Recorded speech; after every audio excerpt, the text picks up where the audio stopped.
Hello, welcome, Christine. I'm so excited to have you on Get Real, an Own Person podcast. I'm Megan Morris Gerzon, and today I have a very special guest. She's been a teacher for decades, a mother, an activist, but she's also my mother-in-law. So very And good to and have you. grandma and grandma to your And lovely son, Ethan. yes, the best grandma to my son. He Oh, loves her thank you. very much. Thank you.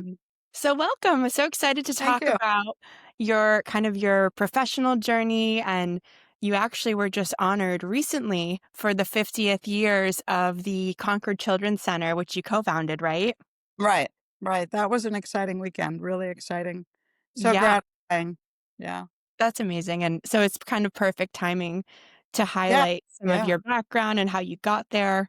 And today I want to talk about the fact that you're more than a teacher. You live your true values, right? So I'll jump right in and mention that you spent 40 years teaching kindergarten and working in early childhood development. So, what drew you to that career in the first place, teaching young children, and what do you love most about those early days in the classroom? Well, I actually started teaching, high school English, because I love stories. Did Right. a lot of reading when I was a child. There was no internet, no Google, no, Facebook. So I just read all the time. I would climb up in trees and read Nancy Drew books. And so I thought, That's well, so how can I continue to read when I'm a grown up and I have to choose a career? So I decided to become an English teacher so that I could teach English literature. And then nice. I had my daughter, and I just became fascinated with the process of learning. And I Mm, went back and got my graduate degree in early childhood and decided that that's really how I wanted to spend my time because I just found it so fascinating. Um, mhm. so I was teaching at Concord Academy. I was actually teaching child development at Concord Academy, which is a private high school in Concord, Mass, where we used to live. And I couldn't find any daycare for my daughter. So I decided, okay, I'm going to have to start my own daycare center. And And you started your own. I started my own daycare center because there were none back then in the '70s, Yeah. and, I found another woman who had started a daycare center in New York City and had recently moved to Concord. We got together and, put it together with no money. We went to our local bank and asked for a business loan. This is in the mid-70s, so, they weren't likely to give business loans to women in particular, That's crazy. because you couldn't even get a credit card in your own name. You couldn't get a mortgage in your own name. And so we walked in and talked to the loan officer, and we asked him for a loan, and he said, "No." And we said, "Why?" And he said, "Because you don't have any collateral." And Hmm. so we said, "Thank you very much," and decided that was not going to stop us. We realized we had a Love lot that. of collateral. We had community collateral, and the community really rallied around us. The town of Concord gave us a building. We paid rent. They gave us furniture. The local hardware store and old-fashioned 5 and 10, lent us lines of credit so we could buy materials, and Wow. people trusted us with their kids. So we Yeah. opened up our doors, and as you mentioned, we had a big gala and a reunion, uh, over the weekend, and it was just wonderful to see people that I'd worked with so many years ago and, see the new families and hear about how many children we've touched over the years, how many families we've helped out. We went from 15 students and 4 teachers and a budget of under $50,000 a year. Now we have over 200 families. We have 50 employees and a budget of 4 million. And we're nonprofit. It's a nonprofit center. So I'm just very gratified that I got to spend my life, both personally and professionally, doing something that I really love that I think makes a big difference to the community. So that's how I got started. Wow. That's incredible. And that's just, like you said, it's so Mhm. gratifying to see it come full circle 50 years later. And you still have that huge sense of community. The people that were there from the start are still showing up and still expressing how much it meant to them on a personal level. So that's just proof that you actually did greatly impact their life. And so back in those early days when you were determined, you and your co-founder were not giving up and you rallied with the community and everyone was behind you. What was really driving you and what in your gut knew that you needed to make this difference? I mean, now clearly it was work. How did you sense that Excuse back me. in the early days? Well, I came of age in the 1960s, and as you know, that was a period of tumultuous. It was a tumultuous time. There was a lot going on, and I was very inspired by three movements, social movements in the 60s. The first one was the women's movement, Mhm. and women were demanding equal pay and equal rights. And I thought, as a teacher, how can I make a contribution to the women's movement? And I thought, what better way for me than to make sure that these working women had safe, reliable, center-based daycare for their children? Because Mhm. you know, as a working mom yourself, Right. that you really, even when you're at work, in the back of your mind is the well-being of your child, Yes, and that's number and 1. it's so important for you to have reliable, safe daycare. And Yes. and I It's thought, huge. well, that yeah.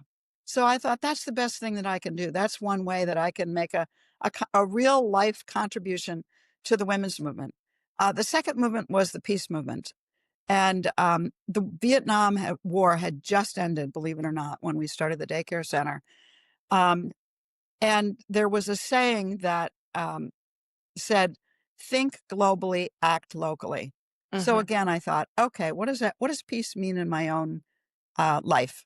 How can I contribute to peace? How can I create peace? And I thought of Gandhi and his expression, um, if we are to have real peace in this world, we must begin with the children. And so I Mhm. thought, well, I can do that. And Yeah. actually, you can teach peace.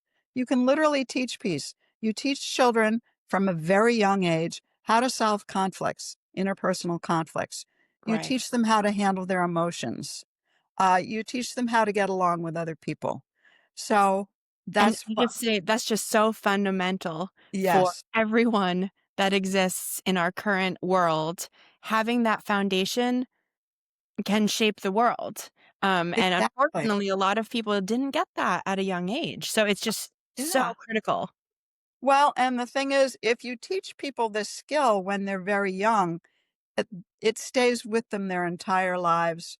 It's Right. much easier to prevent conflict than it is to remediate a conflict.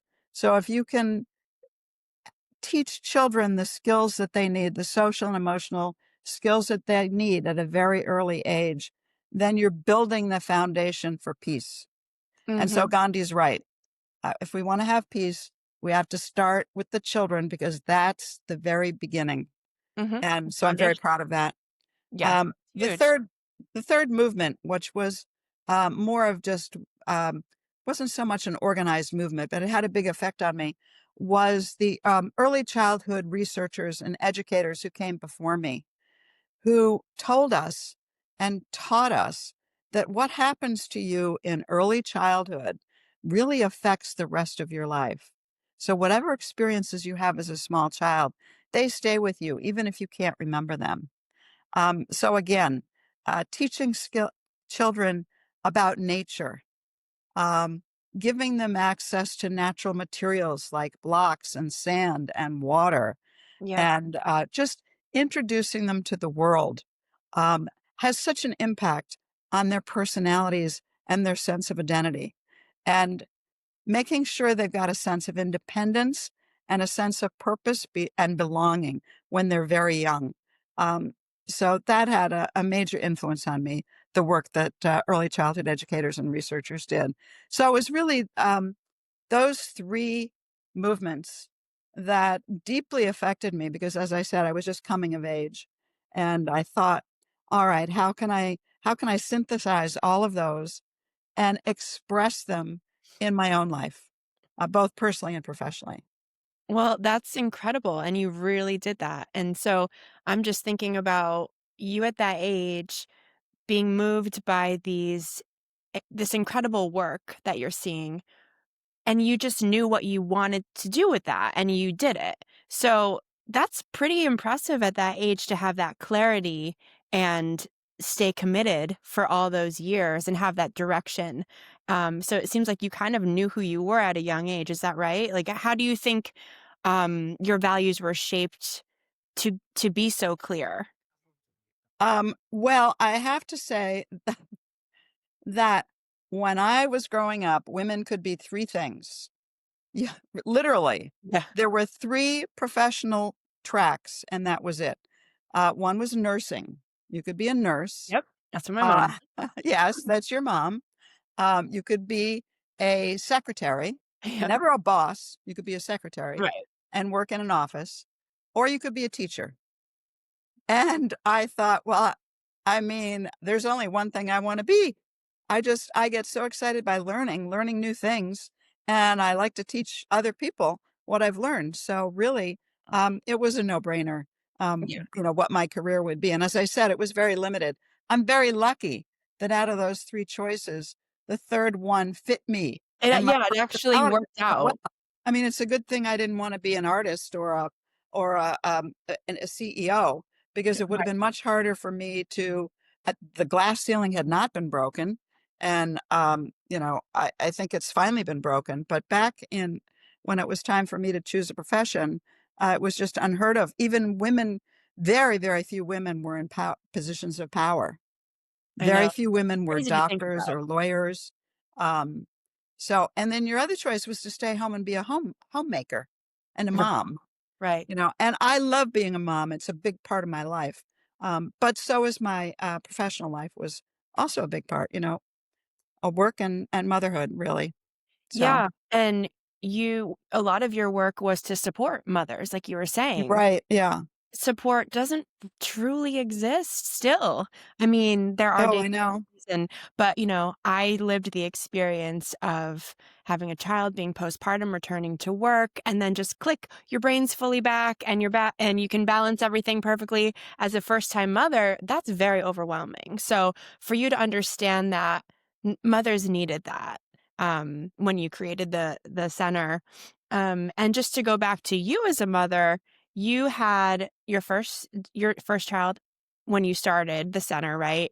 And then to go into your personal life, you ended up ending a marriage, and then you were a single parent of, your 2 children at the time. So, do you wanna talk about how you just kept going and you were resilient and you were able to move forward and that you've eventually found the love of your life and kind of rebuilt a whole life. So talk about that because that's a huge chapter in your life.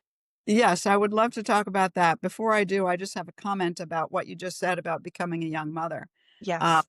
because the other thing that I realized when I became a young mother is that there really is very little support in this culture for young mothers. Yeah. That they send you home from the hospital after 3 days and say, here's your baby, basically, good luck. Yeah. Best And of luck.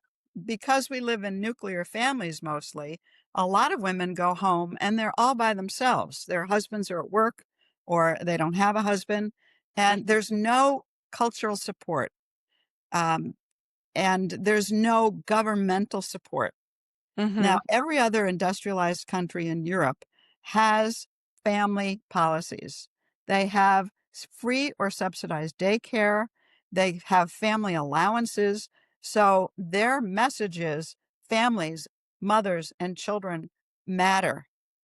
And Yes. if unless you have strong families, strong mothers, and strong kids, you don't have a strong nation. So Correct. other countries have recognized that, and 50 years later, we are still fighting I know. for to have that, and Elizabeth Warren made that the keystone of her presidential campaign when she ran in 2020, That's because right. she is about my age, and she had the same experience that I did. She wanted to be a teacher, and she couldn't find daycare either. So Mm. it's still an issue 50 years later. And I'll And just say I was yes, lucky personally because, we have an intergenerational house. You right. and, your husband, Robert, my father-in-law, live with. my husband and I. And so when I was a new mother, my mom would help as well, but I actually lived in the same home as you, an experienced mother. So I was very lucky to have that level of support when I needed it the most because it's survival mode and it's overwhelming and you're going through so many emotions. So thank you for that. I just wanted to say I'm You're very welcome. grateful. Well, I was happy to do it because I didn't have it myself, and Yeah. one way you can heal yourself from past wounds actually is to give to other people, give to Oh, them that's you didn't great. get yourself. So it was very healing for me as well, and it's That's very great. natural. It's only recently that we've lived in isolated nuclear families. I Right. mean, civilization normally in the past, was intergenerational living. Yeah. And I see more and more articles in newspapers talking about families getting together. A lot of times it's because it's a financial necessity, because housing is so expensive and Yes. cost of living is so high that it just makes sense for parents to live with their adult children and for adult children to take advantage of parents who are now retired and have the time and the energy to give to the next generation. And so that's one of the joys of our life is Yes. being able to live with you and see our grandchild every day. Yeah, and he loves it. It's great for him as well. So it's really Yeah. a win-win-win. Yeah. It Uh, really gives him a sense of belonging to something larger than just mama dada. yes. He's also got us. So Yep, um, that's very that's important. been a joy. And the other thing that I want to say is that you really the idea that women go back to work after a 6-week maternity leave or a 3-month maternity leave, which is a generous one, is ludicrous You because know, we know from studying women in recovery after childbirth is basically it takes 3 years for I'm women's still in it. hormones to regulate. Right, for women's hormones to regulate, for you to quote bounce back, and to Mhm. get your mind back and your body back, Y and feel like, okay, I can do this. yeah. I can actually do something besides just mothering 24 hours, 7 days a week. Mhm. So it really, my hope for the next 50 years is that this country and this government will make a decision that families matter. Well, because that's where, like you said, it's the foundation of society. It starts with mothers creating life. So Right. that's really the core of civilization. So to understand how crucial that is to have a successful future, I agree with you. I think that would be a game changer for so many families and so many communities. And I think when women have more and more power, that's the direction that the government will move. Right. Because right now it's still male dominated. I mean, we live in a patriarchy. Men have most of the power. You take a look at the people in our country right now who have the money, and Zuckerberg, Musk, um, Yeah. Bezos. I mean, these are all men with great power and great money, and men don't really understand what pregnancy and childbirth means, No. and they don't have a really a deep understanding the way women do. It's life altering. Your It entire is identity shifts. It's just so much to go through. And right. I like that we're focusing on kind of like the female empowerment here. And I want to go back to you as the single mom, Oh, right. so Yes. Okay. strong and shaping your life, reshaping your life, and your children were thriving the entire time. So I want to talk about that. All right. So after I started the daycare center for my 3-year-old daughter, I had another child. I had a son, and then, as you mentioned, after that, my marriage dissolved. Actually, I left my marriage. It wasn't working. And so I found myself a single parent in Concord with a house to manage. Hmm. And I thought, With two I don't know. kids. And I was working full time and I had two small children. And I thought, how am I going to do this? Yeah. And I think the first thing is just to say, I said to myself, was, I'm just going to accept the situation. This is the way it is. Hmm. And, you just find the strength and the power that you need when you need it because there's I can nothing else relate to to that. do. Hmm. And, we talked about a family support and government support. My mother had died when I was 18, Yep. so I didn't have my mother to fall back on, and my father was unavailable as well.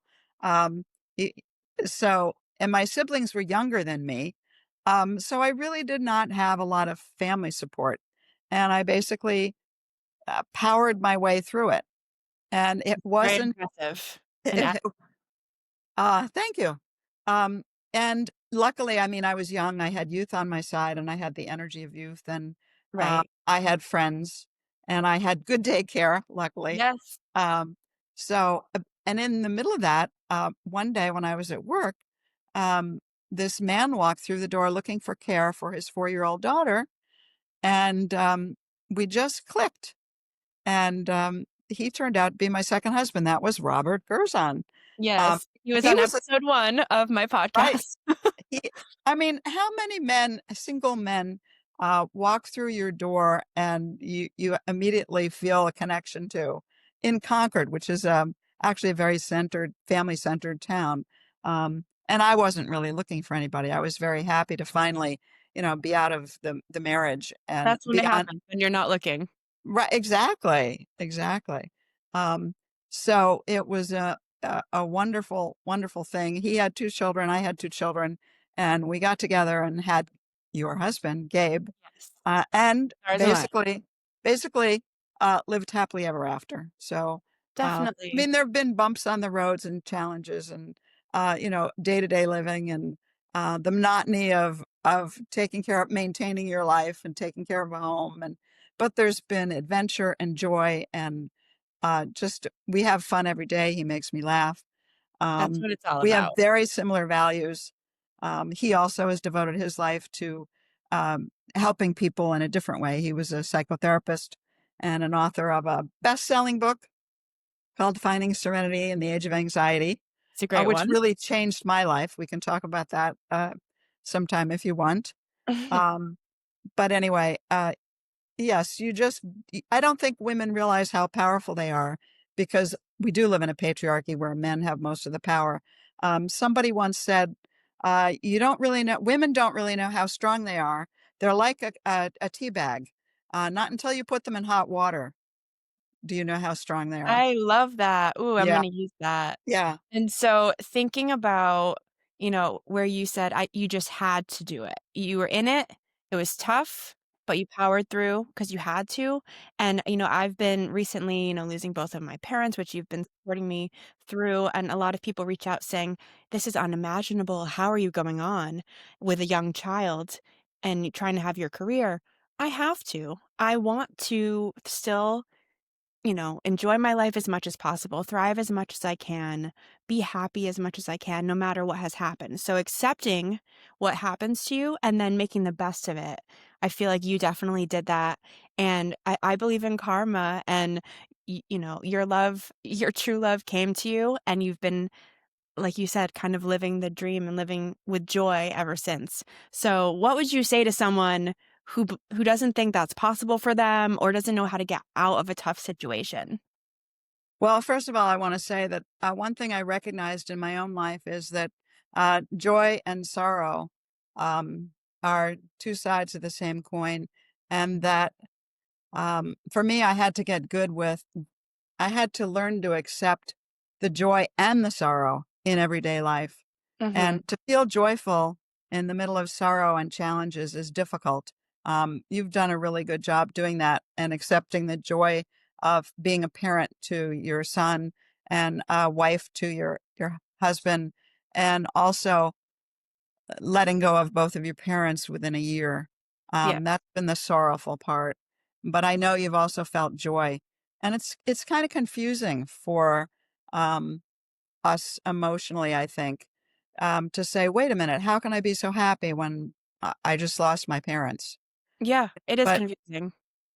it's comforting to know that that's what they would want for you. And that's what they lived for, was for you to feel joy. So I Definitely. think it's just a fact of life that the joy and the sorrow happen side by side. And now I've forgotten the question you asked me. What advice would you give someone who is Oh, yes, yes, hard yes. What times, advice would doesn't I see give? the light at the end of the Well, tunnel? first of all, we all go through joy and sorrow. We all have challenges. And one of the things I've realized in my long life is that you never know what's going to happen to you. I mean, So you true. think you're in charge, you think you have a plan, Yep. um, and you start to execute that plan. And then life throws you something, a challenge that you never expected. I didn't expect to get divorced. Right. You didn't expect your parents to die within a year of each other. No. So what do you end up doing? And that's where I think a higher self comes through is that you Yeah. say to yourself, okay, I accept, I accept my life. Whatever happens, I accept it. And then from You got that, to go and surrender to that, right? you surrender to what happens because, I mean, my mother died when I was 18. That was totally unexpected. Yeah. And I realized I have a choice here. Um, What do I do with this? Do I wallow in my sorrow? Do I accept it and go through the grieving process and come out the other side and live my life? Or do I get lost in, I mean, I could have gotten lost in addiction. You know, Yeah. um, there are many ways you can let grief overcome you and feel sorry for yourself. And I thought, I've got this one life to live and I'm gonna make it the best that I can, for Definitely. as long as I can, and And you that's have. a and I have, and that's actually, I think, what, our parents and our grandparents I mean, they sacrificed, and they went through their own hardships, and that's the reason why you and I are here today, because they made the right choices. They chose joy over suffering. They accepted their suffering and they moved on. So I would say to somebody who's going through a difficult time is believe in yourself, believe in your own strength and your own power, accept the chaos of your life, accept the suffering and the sorrow, and there will be better times. And Mhm. um, you also, you grow so much. I mean, I'm a different person because my mom died when I was 18 and because I went through a divorce, and I Mm, do think that those experiences made me stronger. It made me more empathetic to others, and, mhm. I have a better ability to understand people's suffering, which is not like my own. Um, it's their suffering, but you have I ended up feeling these experiences strengthened me in a way that I couldn't have been strengthened without them. Uh, 100%. I feel that as well, and that was your path, and yeah, this is who you are meant to be in this life. And right. I'll just say, I completely agree that the acceptance piece is very important in order to move forward, but it's not easy. I'm No, still working on acceptance myself, and you go through ups and downs every day, especially when you're in grief, of truly accepting what has happened, something that you did not want to happen and that wasn't in your plan, like you said. yeah, Um, but it's something you just have to continuously work on, get more comfortable with, and like we were saying, kind of surrender to that higher self and right, believe in and this is what I say with people that I work with at Own Person, trying to find what is your actual authenticity and remembering who you are and not being distracted by, who you think you should be, what your ego should be, or what that should look like to fit in or get more visibility, get more money, whatever it is. And I think what's amazing is that when you actually when it clicks and you just naturally act and speak in your authentic way, that's when people gravitate to you the most. And that's when you found the love of your life. That's how your career thrived because you were living your truth. Um, so that's really cool, I think. And so going back to how, the values of peace and love and truth are kind of the pillars of your life. Um, what where do you think that is missing in local community or even larger government today? And how would you recommend people, go back to what drives them to do their life's purpose? um, let me once again, before I answer that, respond to something that you said when, dealing with suffering in your life and back to stories. I Mhm. think that stories define who we are. I mean, whoever tells the story in a culture defines the culture. And I recognized in my own life that this internal stories, the inner talk in my own life had a big effect on my moods and on how I experienced, how I processed an experience that I had. So, for instance, when my marriage ended, my first marriage ended, I could have said to myself, I'm a victim. Poor me. Yeah. I'm a single mom. I'm never going to find love again. My life is wrecked. And what I recognized was if I tell myself that story, that's the story I'm putting out there into the world. And Yeah. that's what I'm going to get back. And it And affects your body and your health and everything. exactly, because your mind and your body are connected. Mhm. So I decided to tell myself, okay, what kind of a story do you want to hear about your life? And come from a more natural voice rather than a toxic voice. And I mentioned earlier Robert's book, Finding Serenity in the Age of Anxiety. And what I learned from him and from reading that book is that those feelings that I have are normal, the feelings of poor me, I'm a victim. But those are toxic thoughts. And that I'm never going to get anywhere in my life if I focus on my toxic thoughts.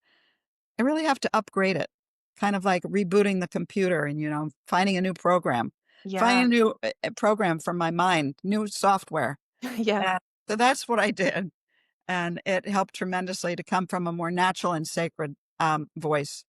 Um, so why isn't it like that in the world today? Was that your question? Yeah, why why do people often struggle with understanding where they want to go from the heart, what matters most to them and where they should be Well, I think because we are, like you said, we have built an ego and we have an ego personality.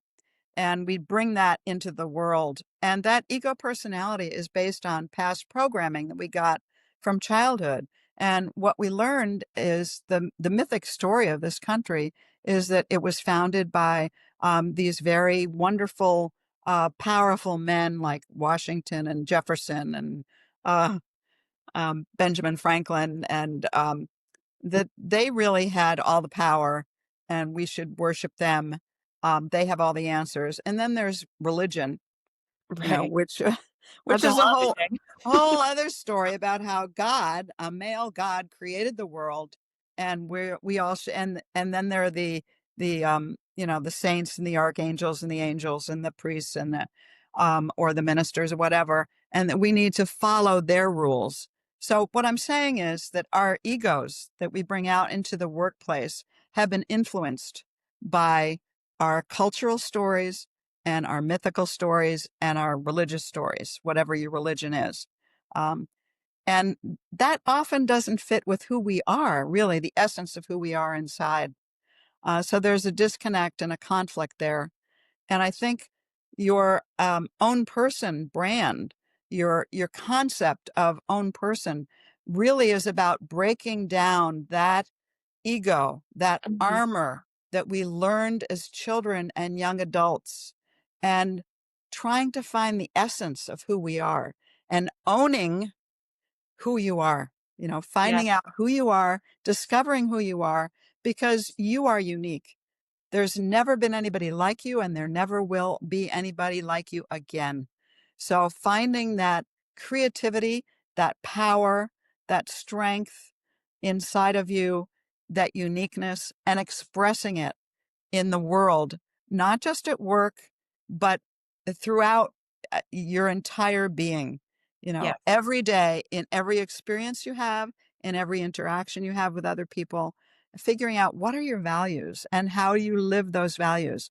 And those are the big questions that I asked myself at a very young age. I remember the day that it came to me. I was 7 years old. I was on the beach at night. Um, and there was a full moon. The moon was shining on the ocean, and the ocean was sparkling, and the waves were coming in and out. And I was standing there right at the edge of the waves. And at that moment, I guess the best word I could use to describe it was awe. I was 7 years old, but I felt this sense of awe and this sense of belonging to something much larger than myself. And I looked up in the sky and I saw the stars, and I just had this overwhelming feeling of peace. Ugh, and it awe. feels that's And beautiful. and I said to myself, even that at the young age, like, who am I? Where did I come from? Where'd I come What from? where am I going? And You were being connected to your soul from a young age and your well, I think that universe. children are, and I think for me, nature has been so important because Mhm. that's where I get my inspiration, and Yeah. that's why I spend a lot of time outside. And I think it's so important to take children outside, and I know we all take Ethan outside every day, He loves it. show him the wonders of the world. And yesterday he came to me uh, after a walk with you, and he gave me a gift. And it was the best gift in the world. He gave me a leaf. Yeah. Gave me a leaf, and it was so So beautiful. happy.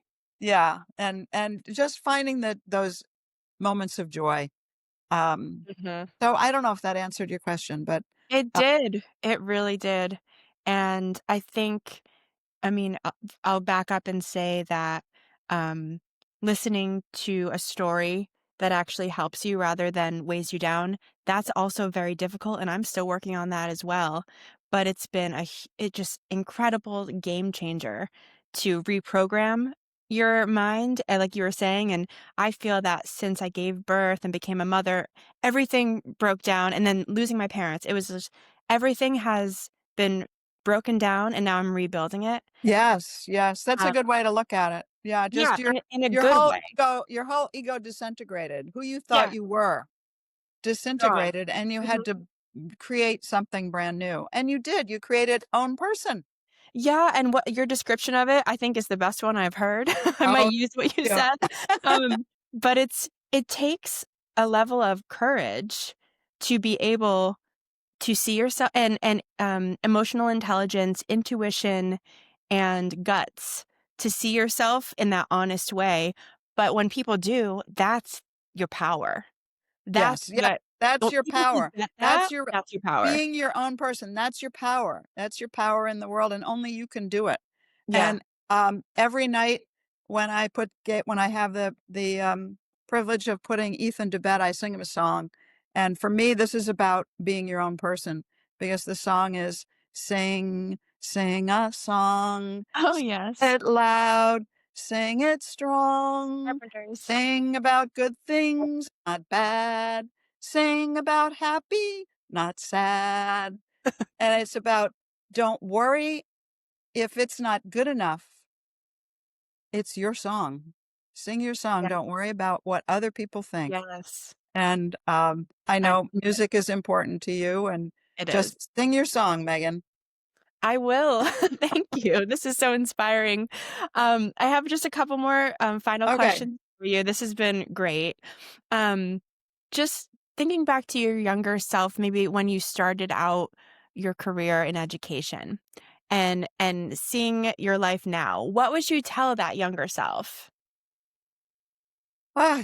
You have no idea what you're in for. It's a roller Gonna coaster. be a ride. It is it's people say not my circus, not my monkeys. Well, guess what? This is your circus. This is your these are your monkeys. And you have no idea what's going to happen to you in your life. You think you know. When you're in your early 20s, you remember Yeah. um, closer to it than I am.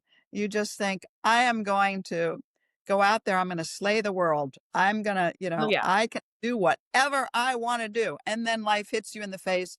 You realize, oh, I have to figure out how to interact here with Empire. I actually Mhm. have to have a job. I actually have to support myself. My And parents it's aren't going hard to out do it there. for me anymore. The Um, workforce is tough these days as well. it's really, really tough. Mhm. So I would say to my younger self, your life will be filled with unexpected challenges, and that you're strong enough to meet those challenges. Mhm. And the other thing that I would tell myself is love is the most powerful force in the universe. So Yes. keep on loving yourself, loving your life, loving other people. Mhm. And that will see you through. And that's also where your power is. Your power comes from love and truth. And tell the truth with love. Yeah, that's kind of Your your slogan. That's kind of my slogan. It's like tell the and it's more important to tell the truth with love to yourself than it is to anybody else. Yeah, being So self-compassionate. and Yes. you can reflect that onto others. Right. And that doesn't mean you don't have boundaries, that doesn't mean you're Right. a people pleaser. It means you can express your needs and your perspectives in a kind, respectful way that represents your truth. Right. Right. Yeah. Exactly. And I would just end by saying, recognize too that while your life, it's hard to hold these two thoughts at the same time. Your life is precious and wonderful, and so is everybody else's. Yeah.